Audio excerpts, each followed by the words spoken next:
1 2 3 broom. তো আজকে আছে স্পাইসি চিকেন কারি অ্যান্ড রুটি চ্যালেঞ্জ। তো দেখা যাক চ্যালেঞ্জটা কেমন হয়, শেষ অবধি আপনারা দেখতে থাকবেন। দেখে যদি ভালো লেগে থাকে অবশ্যই লাইক করে দেবেন, বন্ধু বান্ধব আত্মীয় সবাইকে শেয়ার করে দেবেন, এবং আমার সাথে সরাসরি চ্যালেঞ্জ করতে হলে কমেন্ট সেকশন অথবা ইনবক্সে জানাতে একদমই ভুলবেন না। তো আজকে আছে 1000, 2000, 3000 টাকার আজকে খেলা। তো দেখা যাক কে জেতে। তো আর বেশি বকবক করলাম না, আজকে চ্যালেঞ্জ কিন্তু স্টার্ট করে দিলাম। তো স্টার্ট করলাম।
জিতে যাবো।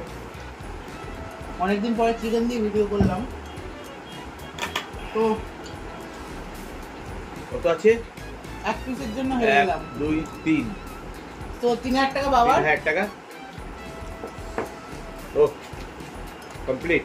তো পেয়ে গেল 3000 টাকা। কিছু করার নেই, ভাবলাম আজকে আমি জিতবো, কারণ চিকেন ছিল আজকে বেসিক্যালি। তো কেমন লাগলো চ্যালেঞ্জটা অবশ্যই কমেন্ট সেকশনে জানাবেন। বন্ধু বান্ধবকে শেয়ার করতে একদম ভুলবেন না। নতুন হয়ে থাকলে সাবস্ক্রাইব করে দেবেন। এবং নেক্সট চ্যালেঞ্জ কিন্তু ফাটাফাটি হতে চলেছে, তো দেখতে থাকুন, চ্যানেলকে সাবস্ক্রাইব করতে থাকুন। তো আজকের মতো কিন্তু টাটা।